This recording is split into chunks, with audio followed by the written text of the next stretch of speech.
Hello दोस्तों, देखिए India China का विवाद बहुत लंबे समय से है। खास करके 1962 में जब अटैक किया गया था चाइना के द्वारा, ठीक है, हमारी आर्मी प्रिपेयर नहीं थी और क्या हुआ, बुरी तरह से हम हारे थे। तो और उस वजह से ही क्या हुआ, लंबे समय से विवाद चल रहा है। अब दो तीन चीजें समझिए कि मान लीजिए एक रफली मैप है इंडिया का, तो हम लोग को लगता है कि हमारा बॉर्डर चाइना से लगता है, लेकिन आप समझिए कि ज्यादातर हिस्सा, आप समझ जाइए कि ज्यादातर मैक्सिमम हिस्सा जो है हमारा बॉर्डर तिब्बत से लगता है। तिब्बत में कौन सा धर्म है? बौद्ध धर्म।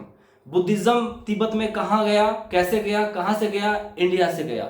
ठीक है, तो इनका कल्चरल जो रिलेशन है वो इंडिया के साथ है। लेकिन चाइना इसको कब्जा लिया 1950 ईस्वी में। यहां पर चाइना के खिलाफ विरोध होना शुरू हुए थे और 1950 में क्या हुआ, दबाव डालकर इसे कब्जा लिया गया। क्योंकि तिब्बत के पास, देखिए, बुद्धिस्ट लोग ऐसे भी बहुत सॉफ्ट रहते हैं। जैसे हमारे यहाँ एक नागा बाबा है, ठीक है, नागा बाबा लोग जो होते हैं उनको क्या कहा जाता है, वो सेना है सनातन धर्म की। जब रक्षा करने के लिए बात आती है, जैसे कि कोई अटैक हुआ और ये प्रण लिया गया सारे हिंदुओं को काट दो, तो उसमें मिलिट्री रहे चाहे नहीं रहे, नागा लोग त्रिशूल लोग निकलेंगे और एक एक नागा की एक एक अंगुली से वो लोग आपके छाती में भी छेद कर देंगे। क्योंकि उनका जीवन ब्रह्मचर्य में बीतता है, तपस्या में बीतता है और उनमें अद्भुत शक्तियां होती है और बहुत सारे क्वालिटीज होते हैं।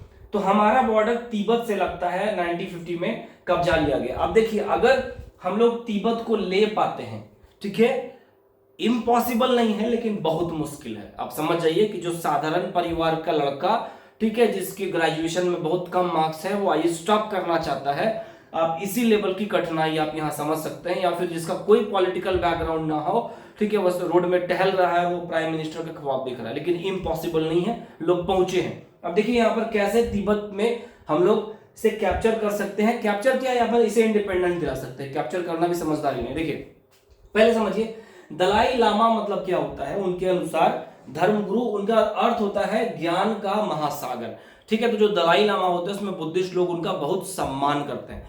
ठीक है, अगर तिब्बत को आदमी इंडिपेंडेंट करना चाहता है या कैप्चर करना चाहता है, उसके साथ बहुत सारे पॉइंट, इसमें से 6 मेजर पॉइंट मैं बता रहा हूं कि पहला, देखिए, पहला, चाइना वीक, चाइना को कमजोर होना पड़ेगा इकोनॉमिकली और मिलिट्री। ठीक है, जैसे एग्जांपल में कि हम हैं, ठीक है, मैं वेपन चलाने में, तलवार चलाने में ट्रेंड हूं और रात को कोई आने की कोशिश करे और मेरे घर में वेपन है, तो बेसिक है कि हो सकता है ना मार पाऊं लेकिन उन पर भारी पड़ जाऊंगा मैं। तो भाई चाइना अभी स्ट्रांग है, ठीक है, हमारी मिलिट्री का जो वजन होता है, दम है, वो इनसे ज्यादा है। यहाँ के एक जवान की इतनी कैपेसिटी है, एक दो दो चीनियों को दबोच लेंगे। ठीक है, ये मेरा अपना व्यक्तिगत अनुभव है। दूसरा, पॉलिटिकल कमांड, जैसे कि अगर 1971 में 1971 में क्या हुआ था कि 1971 में बांग्लादेश बनाया गया था, तो मिलिट्री का तो योगदान था, लेकिन पॉलिटिकल, जिसको क्या बोलते हैं, पॉलिटिकल कलेजा, जिसको आप शुद्ध हिंदी में आप या ठेठ देसी लैंग्वेज में कह सकते हैं कि पॉलिटिकल दम होना चाहिए कि नेता ये कहे बढ़ो आगे, पीछे से हम हैं। ठीक है, पॉलिटिकल सपोर्ट ना हो तो आर्मी जनरल भी कुछ नहीं कर पाएंगे। तो पॉलिटिकल कमांड बहुत स्ट्रांग होना चाहिए। ठीक है, पहला चाइना कमजोर, दूसरा पॉलिटिकल कमांड, तीसरा क्या है, मिलिट्री जो है हमारी, वो eastern command, western command, northern command, navy और एयरफोर्स। साउदर्न कमांड में ज्यादा दिक्कत नहीं है क्योंकि चाइना नॉर्थ में ही निपटने में उसके पसीने छूट जाएंगे। भारत इतना कमजोर नहीं है। ठीक है, अगर वो 20 है तो हमें 18 कह सकते हैं क्योंकि हमारे जो जवान की ट्रेनिंग है बहुत तगड़ी है। ठीक है, मिलिट्री में स्ट्रांगनेस होना चाहिए। प्री प्लानिंग, ठीक है, प्री प्लानिंग होना चाहिए।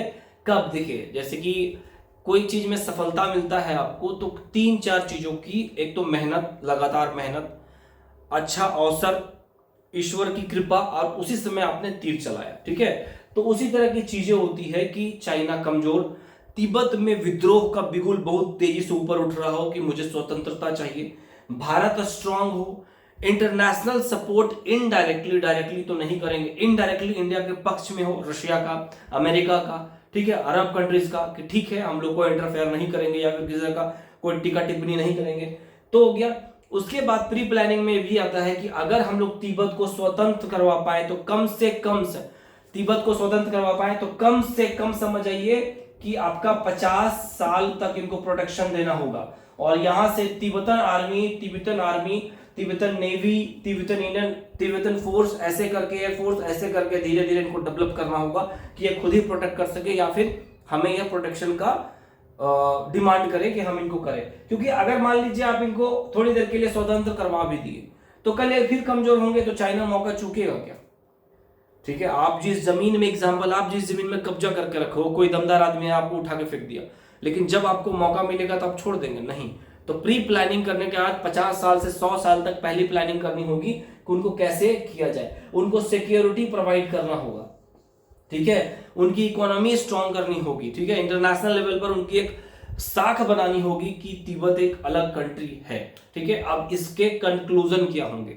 अगर जिस दिन तिब्बत को लेने की बात आएगी, इंडिया में तिब्बत को मिलाया जाए, ठीक है, इसका क्या प्रॉब्लम होगा? प्रॉब्लम होगा कि इंडिया और चाइना में जबरदस्त वॉर होगा, ठीक है। पहला नुकसान, हमारे बहुत सारे वेपन्स, हथियार, महंगे महंगे हथियार नष्ट होंगे, कई जवानों के जान जाएंगे, ठीक है, कई जवान शहीद होंगे। फिर बता दे रहा हूं, छोटी मोटी बातें नहीं है। उसके बाद जो हमारी नॉर्मल दुश्मनी है, चीन से आने वाले 50 साल तक बहुत कट्टर दुश्मनी हो जाएगी। वो इनडायरेक्टली बांग्लादेश को, जब छुप के करता है, डायरेक्टली बांग्लादेश को और पाकिस्तान को खुला वेपन सपोर्ट करेगा, टेररिस्ट को खुला सपोर्ट करेगा। नॉर्थ ईस्ट में जो बहुत सारे दल हैं जो भारत से अलग करना चाहते हैं, जैसे नागालैंड में है, मणिपुर में है, छोटे छोटे लोग के हम भारत से अलग स्वतंत्र रहना चाहते हैं, उनको हथियार और पैसे सप्लाई करेगा। तो बहुत सारी समस्याएं होंगी, तो इन सबको ताक में रख के, तो अगर आप कंक्लूजन में आइएगा तो मिलिट्री, इंडियन नेवी, एयरफोर्स, ठीक है, इंडियन आर्मी बहुत स्ट्रांग है, ठीक है, इनको आदेश देने की जरूरत है। लेकिन जो आदेश है ना, जैसे कहते हैं ना कि जब कमांडर बहुत स्ट्रांग होता है वॉर जाने के समय, कि या तो लड़ेंगे या मरेंगे, ठीक है, जो पीछे हटेगा उसे भी ठोक दिया जाएगा। तो इस लेवल का पॉलिटिकल कमांड चाहिए हिम्मत के साथ, तब जाके होता है, ठीक है, और इसके कॉन्सिक्वेंसेस बहुत भयानक होंगे। लेकिन अगर ये हम करवा पाए, अगर तिब्बत को हम स्वतंत्र करवा पाए, तो चाइना से हमारा बॉर्डर नहीं लगेगा और हमारी बाउंड्री जो है बहुत सेफ हो जाएगी। एयरफोर्स चाइना की आएगी भी अगर यहां पर, तब तक हमारे रफाल, सुखोई, तेजस इनको उड़ा देंगे, ठीक है, हमारा S-400 इनको उड़ा देगा। लेकिन यहां से अभी यहां गए कि यहां डिप्लॉय कर देंगे, अभी हम क्या है कि वो यहां डिप्लॉय कर देंगे, यहां डिप्लॉय कर देंगे, तो वो हमारे मार्क हाँ, इंडिया को नुकसान पहुंचाने के बहुत नजदीक में है। तो ये तिब्बत है, ठीक है, आसान नहीं है, ठीक है, कठिन है, लेकिन अगर जीत पाए तो फिर आजीवन के लिए समझ आइए कि बल्ले बल्ले, ठीक है। अच्छा लगे तो लाइक, शेयर और सब्सक्राइब करिए। थैंक यू एंड जय हिंद।